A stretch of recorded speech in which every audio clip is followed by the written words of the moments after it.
Right on, Bears fans. Another edition of the Chicago Bears podcast coming your way. Pat, the designer, Jason McKee on a Friday, ladies and gentlemen. I mean, got to get a player in here on a Friday. J-Mac in the gym. Look at this guy in the back. I see you, my guy. Out here repping the building. I love it, man. Hey, a lot to get into. Keenan Allen is an interesting source of conversation right now. Just signed with a new agent. Have to talk about prioritizing or not prioritizing signing Keenan Allen. The new agents would clutch, though, so that will make things interesting. We'll talk about that. And, of course, your mailbag questions, all that and more on today's episode of the Chicago Bears podcast. Hit that like button, subscribe to the page, leave that 5-star review. Y'all know what to do. And you always know this episode's brought to you by the Hard Rock Casino in Northern Indiana. Las Vegas-style gaming, just 30 minutes from Soldier Field. Exit 6, right off of I-80-94. I could use some Vegas right now. I'm Be easy, man. Be easy. Don't be, be smart when you're making your bets. You know what I'm saying? Make sure you're smart. Don't go out there betting this is my problem. I don't gamble, right? I go to Vegas for food. I am that dude. Yeah, I'm there for drinks and food, my God. You gotta be smart betting. So what happens is, like, people they get on social media and they see all these guys with all these parlays, a dollar parlay bringing people back 10 grand. Like, hey, like, don't go chasing, don't go chasing, man. Be smart with it. It's fun, but bet responsibly. But there's a lot of great sites. We talked about a casino, a great venue to be at. So make sure you visit. Oh yeah, bro. Hey, listen, I said this on, I put this on Twitter the other day because my favorite thing is, like, after the first quarter of a finals game or like the first 3 innings of a baseball game, when somebody's on there ranting at all the players, like, you screwed my parlay up, the day's over. And I'm like, you're here every day, sir. You have an addiction. You have a problem. Call the number, brother. Like, I'm like, how you lose a parlay every day and you keep coming back? And they got like a 25-leg parlay. Like, come on, man. Like, I can't even win, bro. I can't even win a 3-leg parlay, man. And I be having bets like where, Jason Tatum got to get 15 points and then he don't want to shoot that game. I'm like, come on, Jay. He'll get like 12 points. I'm like, for real? And then the next game I don't bet, he'll get like 30 points. He'll get like 20 at the half. I'm like, this is ridiculous, man. It's still people out here putting you in parlays, J-Mac. That's how long some of these legs are. I got Jason McKee over 1 yard on the game. Dang it, J-Mac. You couldn't get a yard? It's like, he ain't played in a little while. They're betting wrong, though. You gotta bet the over and under in terms of how many yards I'm gonna walk on the sideline. Am I gonna walk for over 50 yards or is it gonna be under 50 yards? Can we get a line on that? Can we get somebody to get a line on that? Because J-Mac be moving on the sidelines, bro. That's not a bad bet. He'd be upset. I'll be hey, when I get real mad, I go on the visitor side and just sit there. Over there during the Vikings game, yo, JJ, what's good, man? I'm sick of these mugs, man. I'm tired of this. Man, look, I get so frustrated. I got to make sure the mic isn't hot, and I start cussing in my head or cussing in the corner. I'm on the visitor sideline, man. Hey, you do that when you play another team that you played for. When we play the Eagles or we play the Ravens, you be on the sideline. Be like, I'm sick of these, man. How you doing, Jason McKee? Nice to meet you. Another screen. Let me get it. Hey, look, I ain't gonna lie to you, bro. Every practice when they start off with a screen pass, I'm like, bro, don't do this to me, bro.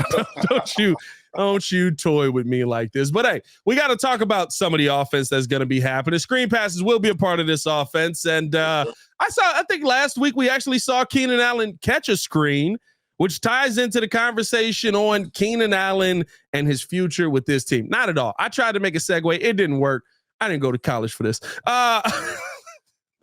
But realistically speaking, we heard from Tom Pelissero yesterday that Keenan Allen, 6-time Pro Bowler, this is exactly what he said, 6-time Pro Bowler wide receiver Keenan Allen, a pending free agent who said recently he's open to a contract extension with the Bears, has made a switch in representation, hiring Zeke Shandu and Demarius Bilbo, I hope I'm saying that right, Bebo, of Clutch Sports. So Keenan Allen now is being represented by Clutch Sports, which we know the history that Clutch Sports has, right? There is usually some strong arm tactics that go into working with Clutch Sports. And here's my question on this, because you've been out at training or mini camp a couple of days. To me, when I see Rome Odunze out there on the field, I am wowed every time. I think that Caleb Williams' story has been so big that Rome Odunze has been under talked about with how good he is. Is signing Keenan Allen to you a priority as we head into the season, during the season, or are you willing to let this play out and get to the end of the year with the possibility that he may walk? Yeah, I think, man, that's a great question. Like his body of work, like he's been consistent Phenomenal. each and every year. Like even last year, right? I mean, he's older now, but last year he had a phenomenal year, especially on a team that was up and down. But he was the constant on that team each and every year. Like you knew Keenan was going to go out and he was going to produce. And I think when you look at where he's at now, you look at what he's surrounded by. You look at DJ Moore. You bring in Rome. He doesn't really have to be the guy. He doesn't have to be the focal point of a passing game. And I don't think he's ever been in a situation like that. And, in terms of his ability, and when you watched him play last year, I don't see any decline. And I've been a huge Keenan Allen fan for years. Like, you don't see any decline in his play based upon his age. And I think that when you have a guy who's getting longer in the tooth like Keenan, who's been productive, now he doesn't have to go out there and catch, nine footballs and go for over 100 yards. Like, he can be that second guy, and there's going to be weeks where he's going to be the number one guy based upon what the defense tried to take away. So I think in terms of signing Keenan Allen, I think he's a guy who's the consummate pro. I think he's a guy that can mentor and help bring along and help develop a young Rome Odunze along with DJ Moore in that room. And that's something that you really can't put a price on. I remember when I was a young rookie, I was a young player. I had an opportunity to be with the Philadelphia Eagles, and we had Deuce Staley. We had Brian Mitchell, a lot of great vets in that running back room, Dorsey Levens, a lot of guys who, took me under the wing, really showed me what it was to be an NFL pro. It helped me with a lot of things that didn't necessarily involve football, and that helped me have a long career. So when you have a guy like that in the locker room who is a true teammate, a true leader, but also can help and aid young receivers that you have, I think it's hard to really put a dollar sign or a value on that, but it does mean something.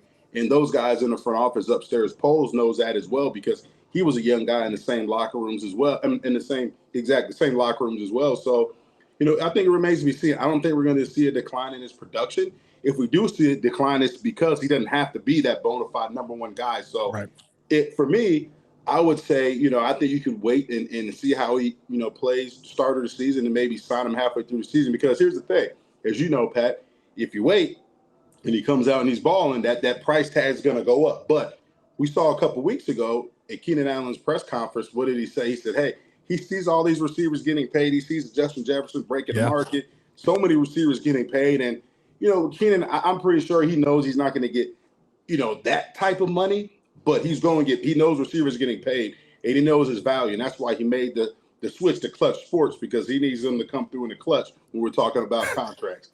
Here's what's interesting to me, right? Keenan Allen should get paid. This is not a, well, we got to see, and what if he's going to do this? He's Keenan Allen. We know the body of work, like you said, and we know what he's going to bring to this season. Unless there is a, to me, miraculous drop-off, Keenan Allen is not slowing down. I think people look at last season, they're like, well, he didn't play the final, 4 games of the season, something like that. Right. Where Keenan Allen has literally said, I could have come back and played the final 4 games of the season, but what were we playing for? There was nothing to be out there for. There was nothing worth making the injury worse because we were so far out of it. Keenan Allen, in his age 31 season, did something that you don't see football players do at age 31. He had his best season of his career in 13 games last season. In 13 games, ladies and gentlemen, he had his best season of his career. 1,243 yards. He had 95 yards per game, which is 20 yards more than his previous high. Oh, actually, I'm wrong on that. Let me correct myself. 2015, he had 90 yards per game as well. But still, the highest yards per game he's ever had. He had 7 touchdowns total. I mean, like, he's coming off of a monster season, coming into a new scenario with a young quarterback where he's going to be one of his safety blankets. Keenan Allen should get paid. Yeah, he definitely should. And I think you got to look at it like this. You're coming to a team who, despite the ups and downs that we had on offense, right? The one thing that's been somewhat consistent is the running game in terms of where we've ranked in the running game. And now you're coming to a team who can run the football, right? So now defenses are bringing an extra guy down in the box, which frees up. It opens up more things in the passing game. So I mean, he's just in such a great situation. Like you say, he doesn't have to be the guy because you have other guys around you that can make plays. There's other focal points in this offense. Defensive coordinators, when they're game planning like they have been in the past, they're not just game planning for Keenan Allen. They've got a game plan for a lot of different weapons that this Bears offense can present to you. So he's in a great situation. But like you said, Pat, like his best year, 13 games. Yeah, age is nothing but a number in this case because look at the production over 13 games. So, he definitely has earned that money. 1,500 plus yards. Right. He's definitely earned the money. And, I personally think Poles will probably wait, to take this into the season. But, I think Keenan Allen is somebody that they definitely want to be a part of his organization. And especially in the locker room, you have a lot of young receivers. We're not just talking about Rome Odunze. We're talking about Tyler Scott, who's in his second year. I mean, you've got a lot of young guys in that room that there's added value that Keenan Allen can bring because he's been a pro playing at a high level for a long time. So there's a lot of things that he can help, develop and aid in these young guys, playing faster and developing faster, not just on the football field, but in the locker room. If you see the production that I think many people are expecting out of Rome Odunze, again, he's been very under talked about, but if you see kind of that, okay, he is a top 10 wide receiver. Do you think that lessens the need for Keenan Allen to be here? Do you think that lessens the need that Ryan Poles may look at heading into next season saying, I would love to have Keenan Allen, but maybe Keenan Allen is a luxury to this team, not a need to this team? I'm not going to say the thing that we got to look at now, like Rome, he's still going to be on. It's not like he's still going to be on a rookie deal, so it's not going to really affect you. You know what I mean? But here's the thing: it's a top 10 pick rookie deal, though. He gets some good bread. But here's another thing too, though. DJ's going to have to get paid soon too. Absolutely. So, you know what I mean? So it's a lot of different things. Like like DJ, you definitely want. He's younger. You definitely want him. He's an ascending player, and that's how these guys evaluate things. Is he an ascending player or is he a descending player? Now, here's the key about Keenan Allen. Like we said over and over again in this conversation, the age is up there. The age is ascending, but the play isn't descending. Yeah. So it's, you know what I mean? So it's going to be interesting to see, how does Rome play within this system? How do this trio of receivers, how do they play in this system? Caleb Williams can be the biggest advocate for Keenan Allen as well, based upon how this offense is flowing. If Keenan's out there balling, they build a rapport, and Keenan's one of Caleb's go-to guys, you can say, I want Keenan on this team. You know what I mean? So he'll have some pull in it as well. It's going to be interesting to see how this thing pans out. I mean, the Bears got some money, but you still got, DJ, like you said, Rome's on that top 10 rookie deal. So the money is going to be a little bit higher than a normal rookie deal. But, for me, I think Keenan is a guy who can do a lot of different things on the field, but can really help you off the field because he's a veteran that's played at a high level. He can help groom these young guys. You've been a part of this team. You know how this team is built. You know how this city is built to look at this team. Would you be okay if possibly a change came in that mindset, though? And what I mean by that is run the football, play defense, get the heck out of there with a W. If the Bears were to invest more in their receiving core, if the Bears were to say, you know what, we can get Keenan Allen on another 2-year deal, we can have arguably a top trio of wide receivers. And he may be declining during that deal, but at that point, Keenan Allen maybe becomes your third wide receiver. Would you rather see the Bears invest more offensively into those weapons that you have there? Or like we've seen in the past, right? We're still looking for that guy opposite Montez Sweat to be a pass rusher. Maybe that's a draft piece, but you probably go through this season with DeMarcus Walker. You got Kevin Byard on maybe a little more than I would have paid, but I'd say still a cheap deal. And you've still got some of those second and third year players under contract on lower deals. Maybe you don't invest as much in the defense.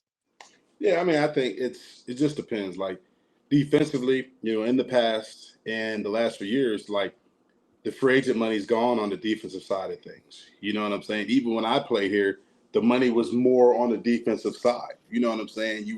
Back then, we traded for Adewale Ogunle. He got a contract extension. Like money was always on the defensive side of the ball. And it's been that way, the last few years. You look at last year, TJ, Tremaine, you know what I'm saying, Montez. This offseason so far, I mean, you got Keenan, so that was an investment, but you didn't have, you didn't sign him to a contract, but then you bring in Kevin Byard and stuff like that. So defense has been the focal point.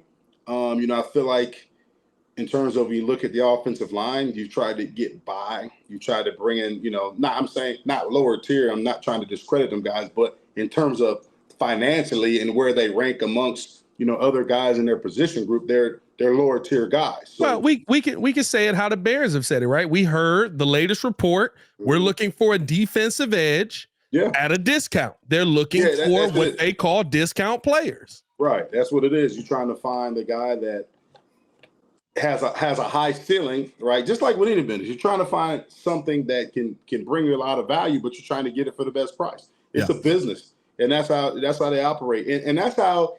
And as sad as it is, I'm looking at it from a player standpoint, but we look at it from a business standpoint. You've got to operate that way. And when you hear Ryan Poles talk, he's operating that way because what has he always said in the offseason or going into free agency or going into the draft? He always says that I want to make sure that we're in a situation where we can always compete, whether it be the draft with draft picks, whether it be free agency, where we always can be a major player in these different scenarios throughout the offseason, because I don't want to make a deal that's going to put us in financial jeopardy, that'll make us not be, big players in free agency. I don't want to, trade away picks that's going to put us behind or set this organization back. And I think he's always conscious of that. He's always conscious of making sure that this organization is in a state to compete, not just on the field, but especially in the offseason.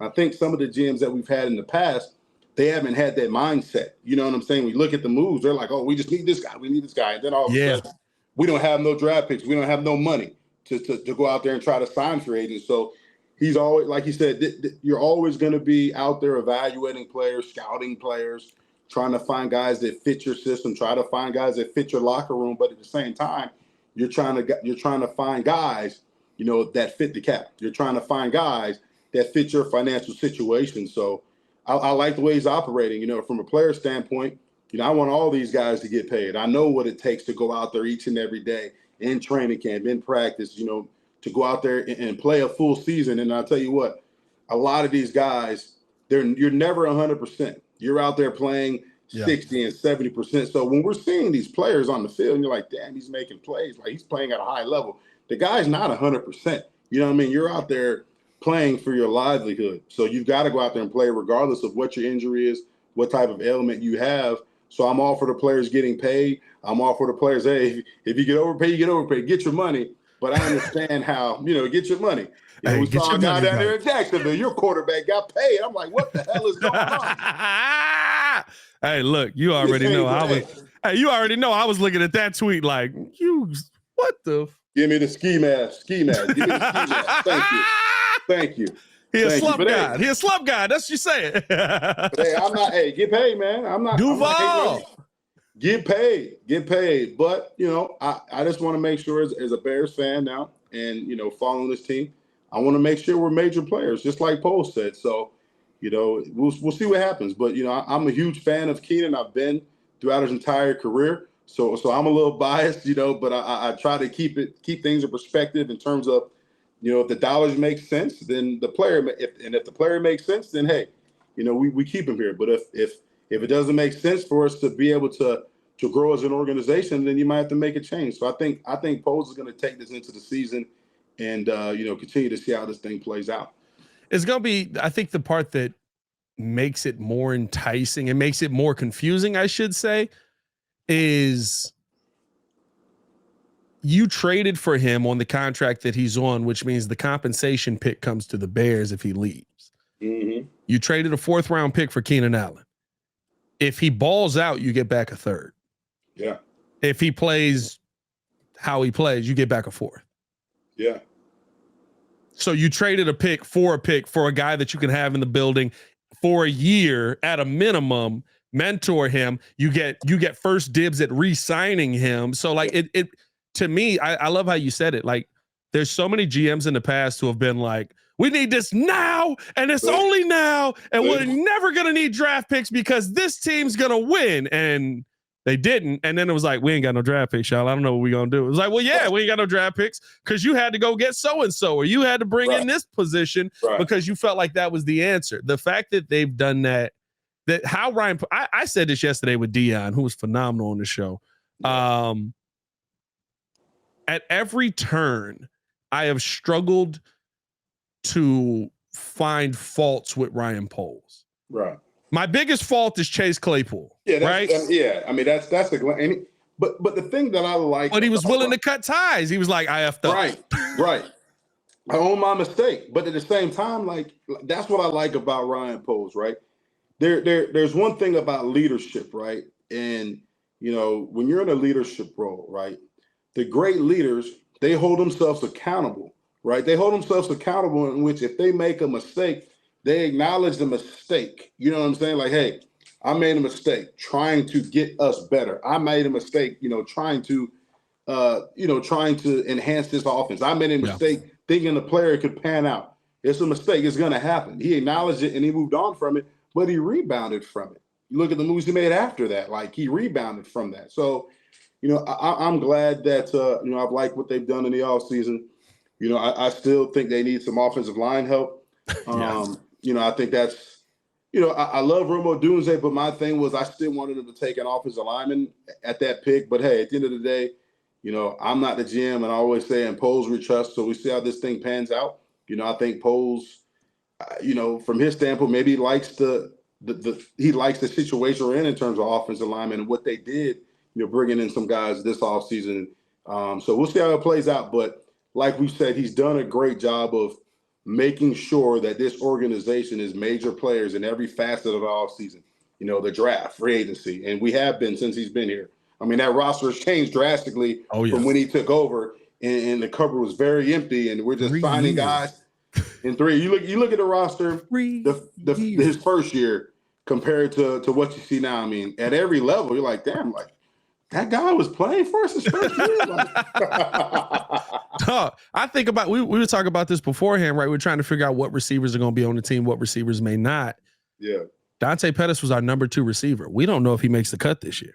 Right. It was like they had J-Mac was playing fullback. J-Mac, what are you still doing out there, J-Mac? J-Mac still playing fullback for the Bears. Come on, Poles. Hey, I always talk about when we first signed Mercedes and me and you were standing on the sideline and he kind of ran in front of us and you're like, what up, man? How you doing? And he was like, if training camp stay like this, I could play 20 more years. J-Mac, I think you can come back, J-Mac. I think you can come back. You said you cutting a little bit of weight, bro. Training camp a little bit easier now. I think you can come back, J-Mac. Look at horsepower. One play a game. Horsepower. One play. One play, man. I give you one play. One play, baby. Hey, look. This is what I've heard from other former players tell me it was true. They say it's not the running that's the problem. It's the getting hit. Yes. I don't even have that mentality, man. Like I'm all bark now, no bite. I'm like a bulldog with no teeth, man. You ever seen a bulldog with no teeth? Hey, they'll still grab on, but it's just a lot of spit. You know what I mean? Hey, yo, that's crazy. Hold on. All right, we're going to get to the question. Hey, that was nuts. That was nuts. Calm down there, Diddy. We're going to get to the mailbag questions. Appreciate y'all tuning in, showing love. Let us know your thoughts. Do you think that re-signing Keenan Allen is a major priority for the Chicago Bears? Beginning of the season, during the season, wait till the end of the season. Let us know in the comments below. Want to get to some of these mailbag questions because you did talk about some of the things at training camp and stuff like that. And there's some really good ones. Now, normally on a Friday, these are for Yurko, but you being a former player, most of these also fit for you as well. Taking over Yurko, no stinky cheese. Get out of here, you packer. Get out of here. Yurko answering Bears questions. Get out of here, Yurko. Hey, listen. Yurko did a lot of damage to the Bears in this time here. I went back and watched some of those games. They were not good. We were not a good football team when Yurko was playing. I don't know what was going on there. I would love to see Yurko come through the B gap. I let him have that thigh out right there.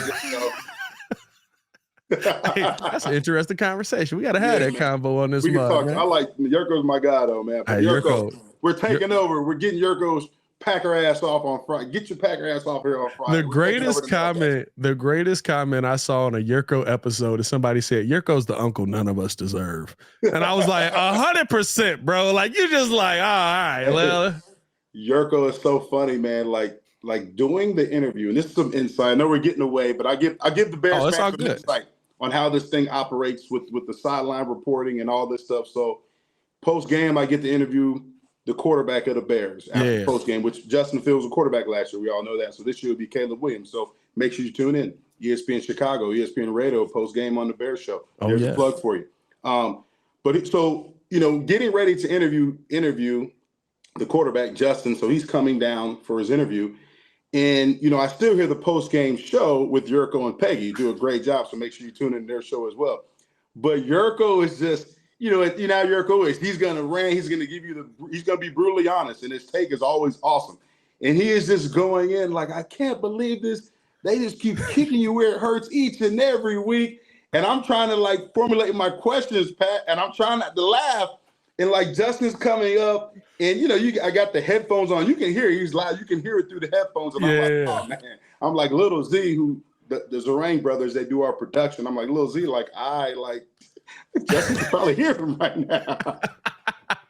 He killed my question. And then it's like, Justin's like, all right, I'm ready. And then the first question is and Yurko, I can still hear him in the background. I'm like, Yurko, man, he's classic. He's something else, dog. Hey, you love him on the post game show. I ain't gonna lie to you. I listen to it on my way in every time, and I'm just like, dog. He's honest. He tells it like it is. That's the part that I love about it. He's like, look, you could be mad at me after this. I don't care. This is what I'm seeing out there, and I've got the chance to sit there and watch a half of football with Yurko. Knowledge, bro. Straight knowledge. Sure. I give him that.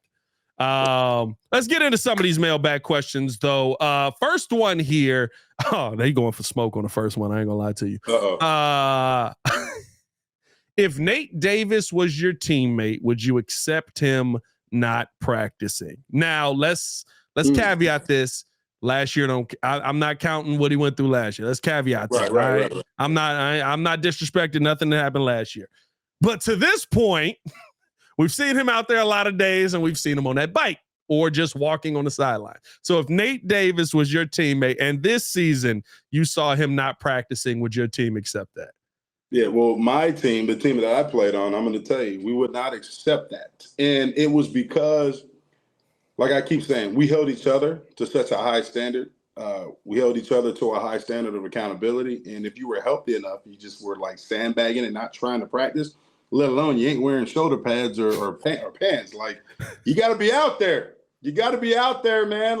Trust me, that O-line, them guys, Ruben Brown, Olin Krutz, they're going to say something. Especially if you're not out there. What would Olin have said? If you're not, and especially it's different, right? If he was a guy, if he was the top guard in the league, well then, hey, they're going to say, well, he's earned it. Hell, we don't care what he does in practice. We know what he's going to do in the game. Yeah. But I guarantee you that offensive line, they did everything together. They had O-line dinners. They're all walking out to practice together. If there's one person staying out there getting extra work after practice, that whole offensive line was staying out there. And if one person wasn't practicing and he was healthy enough to practice, something's going to be said. That level of accountability is going to be questioned. And guess what? His ass will be out there. That's how our team operated. So I don't know. I'm not in the locker room. But if he was my teammate, I'm going to look at him sideways and be like, why Nate ain't practicing? Yeah. We're in helmets. We're in shoulder pads. It's minicamp. Why ain't he practicing? Yeah. New offense. New quarterback. Yeah. New team. New calls. New everything. Is it more difficult because Olin is the elder statesman in that room for you guys, right? Ruben or Roberto, right? You had guys out there who were the veterans that would have been able to call you out. Is it more difficult that he's the elder statesman and everybody under him, right? Darnell Wright, second year, Tevin Jenkins, this is the thing, though. Fourth year. This what makes it even worse, right? So we had guys that were at the top of their position on our team. Olin Krutz, Brian Urlacher, Lance Briggs. Ruben Brown was one of those guys as well, right? Those guys, they led by example. So if Olin didn't practice, we knew he wasn't practicing because he was really hurt. Yeah. Even if he had a knick-knack or if he had a nagging injury, he was going to practice because that was a standard that he operated at. You know what I'm saying? So he held himself accountable because he's like, I don't care. I got to be out there for my team. I've got to be the example. Now, that goes back to Nate Davis. I don't care how many years you got in the league, and I understand, he may be hurt. I don't know. I'm not in there. I don't, you know what I'm saying? I don't know what his ailment is, so I'm not trying to say that he's sandbagging it. We're just saying if, because that's what the question is asking, right? You're the veteran guy. You got to lead by example. You got a lot of young guys on their line, so you got to show those guys, right, the young guys, that, hey, you got to be out here. Best ability is availability, and we got to be out here. We got a new offense. We got a new quarterback. I don't know if the protections change, the line calls and all that stuff, but, Coach Morgan is expecting you to be out here because, yeah, he's the O-line coach. But if you're a veteran guy, I need you to help me bring along these young guys. I need you to help me bring along these new guys that we just brought into this building. How does respect work as far as in the locker room? Is it by, of course, right, everybody gets respect, you give respect, all of that, but right. Is it by time in the league or time at a position? Because I would think, right, Ryan Bates has similar time in this league to what Nate Davis can provide.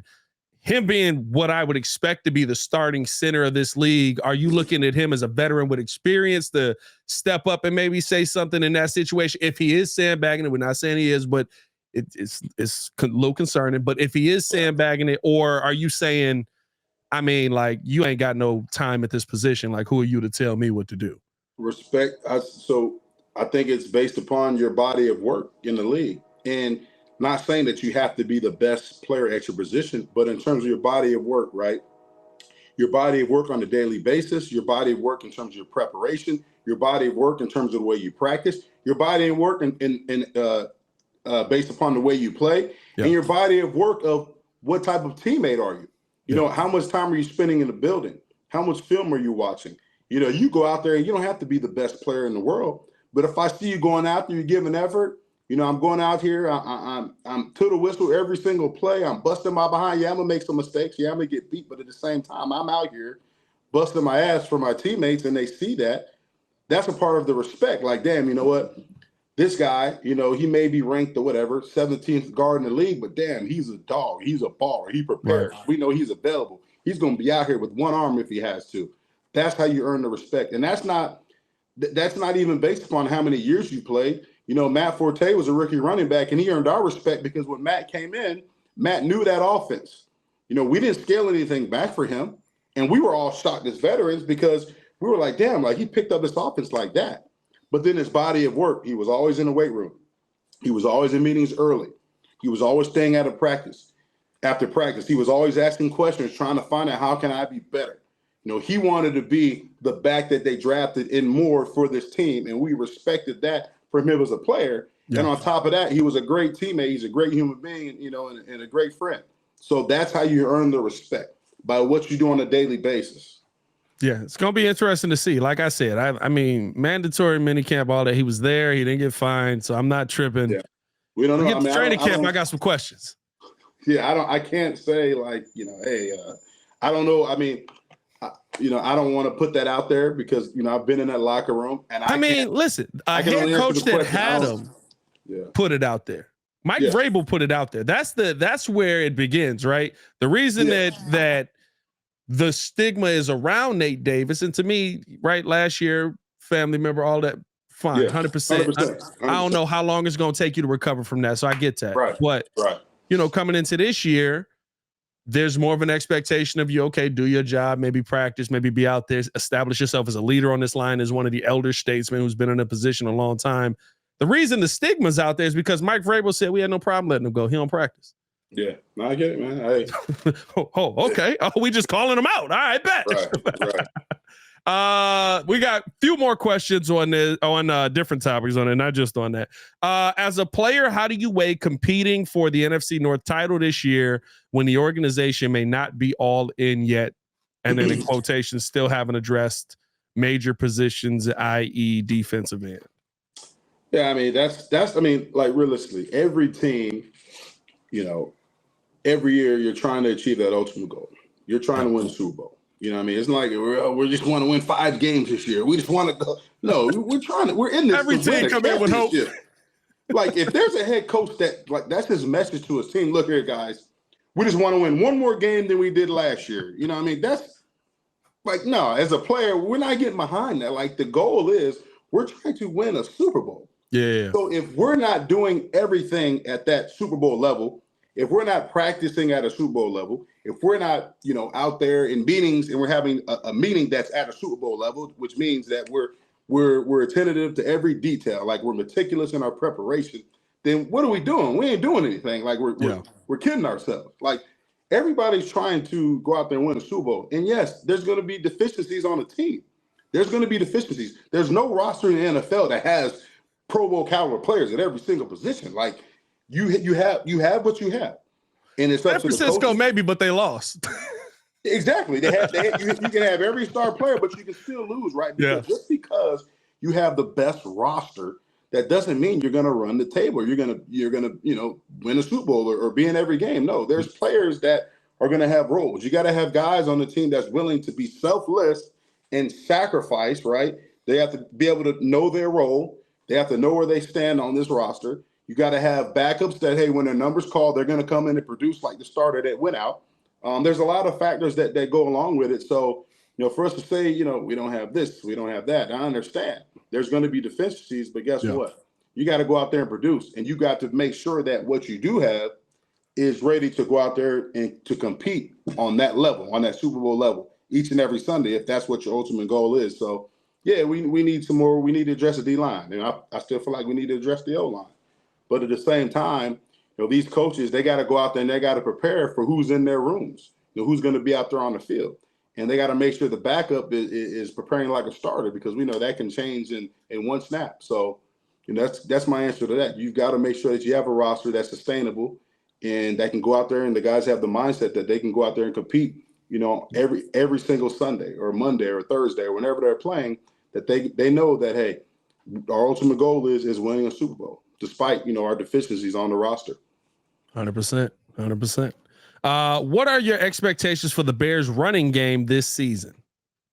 Yeah, I think it's going to be interesting, because I think you have a collection of backs now that can do a lot of different things, that can do everything that you want from a running back standpoint. I think both Swift, and I'll talk about Swift and Khalil Herbert, I think they can do everything. I think they can, run in between the tackles. They can run on the perimeter. They can, they'll be good in the screen game. You can split them out wide and put them on a linebacker and create mismatches, right? The thing in question with those two is their pass protection ability, right? But then you have a third back in Roschon Johnson, who you don't question that. You question, does he have the ability to make somebody miss in the open field? We know he runs hard, but can he make somebody miss in the open field? So, I'm still interested to see what type of running back approach this team's going to take. Last year, we saw a committee approach where we saw Khalil, we saw Foreman, we saw Rashawn, and it was like, damn, every other series somebody was going in. And I mean, I get it. This league is all about having, you're not going to have a dominant back, but at the same time, from a running back standpoint, you talk to a lot of running backs in this league, like they need multiple carries to get them warmed up. They need to get hit, to get lathered up, to get a feel for the game. And I just think if you're switching backs, every two series or every third series, that lead back can't get accustomed to the game. He can't get warmed up. Every time he gets back in that huddle, it's like his first play. So, it's going to be interesting to see, because you have a lot of talent back there. I'm interested to see what Waldron does. Is there going to be a lead guy? Is this guy going to, okay, you're going to get 15, you're going to get 10, and you're going to get 10, or I don't know how they're going to do it, but we're in a good position because you got three, really good backs, three really good young backs. Yeah, no, 100%. That's what intrigues me is do we see, I'm looking at the running back room almost as do we see a change made because of investments made, right? At the end of the day, every player says this, everybody in media says this, everybody who watches the game of football or sports in general says this. At the end of the game, it's a business. Mm-hmm. There's a draft pick investment made in Roschon Johnson, a 4th round pick. Yeah. There is a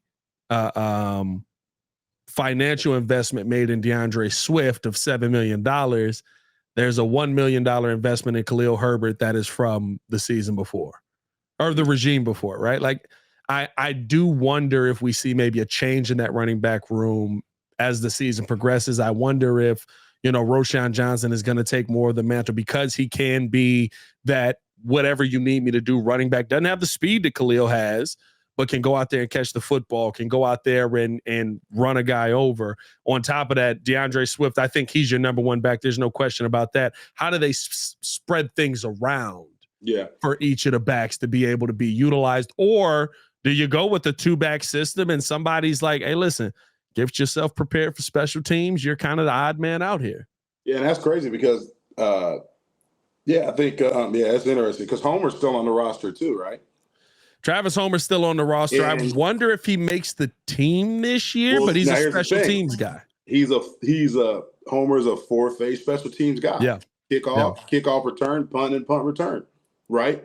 Rashawn Johnson's a guy who played majority of special teams throughout his college career. And that's the reason why, he had some good tape at running back, but he was behind Bijan Robinson, but they were really intrigued about him because he played extremely hard on special teams. Yeah. And when he got his opportunities at running back, he played hard and produced. Played well, yeah. So, is Roschon the new Travis Homer, you saying? Not even that. I'm saying is when you look at it last year, right? Who didn't dress the beginning of the season? It was Foreman because he didn't play special teams. Remember that. So is Khalil Herbert that the new, Deontay Foreman, where he's not going to dress because he doesn't play special teams. You've got Homer's a 4-phase guy who played well on special teams. Rashawn Johnson can be a 4-phase special teams guy. And then you got DeAndre Swift, out there that's going to be your lead back.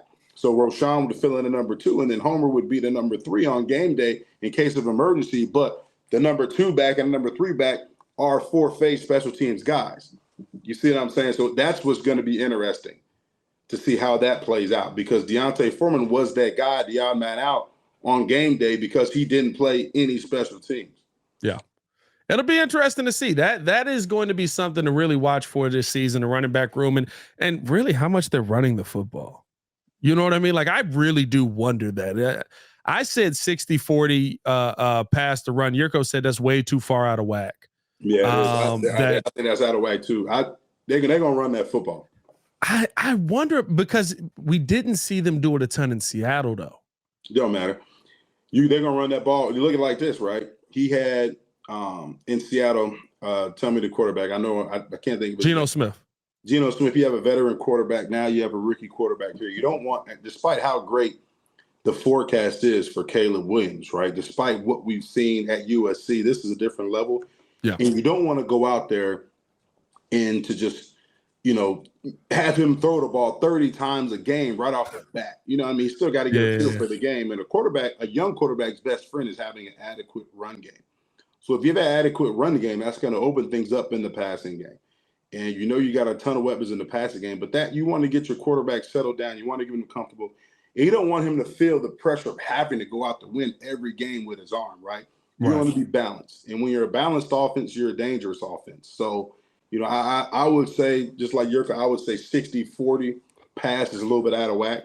But, I think they are going to run the football. We are going to see that ball in the air as well because we got the weapons to do it. So I wonder if they'll do that like what it gets. He called like an extension of the run where it's basically just flipping the ball out to DeAndre Swift for him to make something out of something in the backfield, screen pass or just a little flip out, a check down. Yeah, that's where good. It's a pass, but really it's a run play. But it's really, because the running back has to rely on everything that he's doing to make the play happen. Like the great coaches say over and over again, the great coaches, the great offensive coordinators, the great quarterback coaches, what they tell their quarterbacks, you never go broke making a deposit. That 5-yard check down is a great deposit. But guess what? That 5-yard check down, you're throwing that ball out in the flat. Well, guess what? Now you've been throwing that ball out in the flat. Now you got that curl flat defender, that curl flat linebacker is going to run out there to that flat. And guess what? You're going to be able to sneak a slant in or something in to fill that void and boom, right? Now you're going to get those chunk plays. You're going to get everything you want down the field because you've exploited. And somebody's messing up my breakdown to call my phone back. But yeah, you'll never go broke making a deposit. Hey, that Drew Brees deposited all his way all the way to the Hall of Fame. You know what I mean? Like he was the check down king in the NFL for a little while. So But I think there's a lot of good to see out of. There's a lot of excitement to see out of this offense, and I really want to see how Shane Waldron is going to utilize that at the end of the day. That's going to be the part that's most exciting. Let's get J-Mac back up in here real quick. I'm back in. Somebody called me and was hating on the breakdown, Pat. Hey, man, they didn't want you to be great, dog. You know what I mean? They phenomenal breakdown, by the way. Phenomenal breakdown. Did you guys even hear the breakdown? Because I forgot it now. Sorry. Oh, we got it. You basically said that they don't, you never go broke making a deposit, and that it's going to open other things up if you hit those check downs. You know what I mean? And flats. Exploit the flat. It opens up your whole offense. You'll be able to take the top off of defense in the passing game. But, you look at it like this too, Pat, in the run game. That's what opens up play action. That's what opens up boot action. We're going to be a heavy outside zone team. If you're running good outside zone, you're exploiting the defense. Now you fake that outside zone, you boot away. Now you've got everything you want on the backside of that outside zone off of boot action. You see what I'm saying? So it's you've got to be able to run the ball. It just sets up everything that you want in the passing game. But it just helps your young quarterback to be efficient and effective, in a new offense and not have all that pressure on him of having to win the game. Like, you're not a USC. You don't have to throw the ball 30 times to win a game. Yeah. I hear you. But listen, if he come out CJ Stroud game 1, let it fly. If he does, look at it. I say all that to say this, Pat. And I think, a lot of Bears fans will agree with me. A W is a W. It can look ugly. There's no such thing as an ugly W. Like, a win is a win. If we go out there and we run the ball for, 300 yards and we win, and Caleb only has, they'll be mad because Caleb only has 100 yards passing, but we win the game. If Caleb goes out there and throws for 300, we're not running the ball, well, there's going to be somebody that says, oh, yeah, we won, but we can't run the ball. Yeah, but we won the game. We won the game, though. That's what matters. Mud's gonna be mad no matter what. I learned that. I've learned that post Justin Fields era. I don't know how many times I've said, "Hey, I'm all in on Caleb Williams. I'm glad that he's here." Yeah, I mean, I'm very excited. It's like, but you cheered for Justin at one point. And I was like, yeah, he's my quarterback, dog. My God, like I can't cheer for my guy. Yeah, I mean, he played quarterback for the Bears. I thought that was okay. Man. Hey, man, they don't want you to win out here. It must be mad at nothing, man. It's gonna be something, man. Hey, J-Mac, appreciate you taking the time out to hop on with us on a Friday from the gym. Go get a lift in, my guy. You're looking phenomenal. We're good. We're good. Hey, looking phenomenal out here. Meanwhile, I'm up in this high rise that, oh, my bad. Oh, I almost gave away the illusion right there. You didn't see that. Y'all didn't see that. Up here in this high rise, I'm getting this shmoney, y'all. Y'all stay tapped in with us, man. Hit that like button. Subscribe to the page. Leave that 5-star review. Y'all know what to do. Hey, for Jason McKee, it's your boy, Pat the Designer. Back at it again. Bear down, y'all. Peace.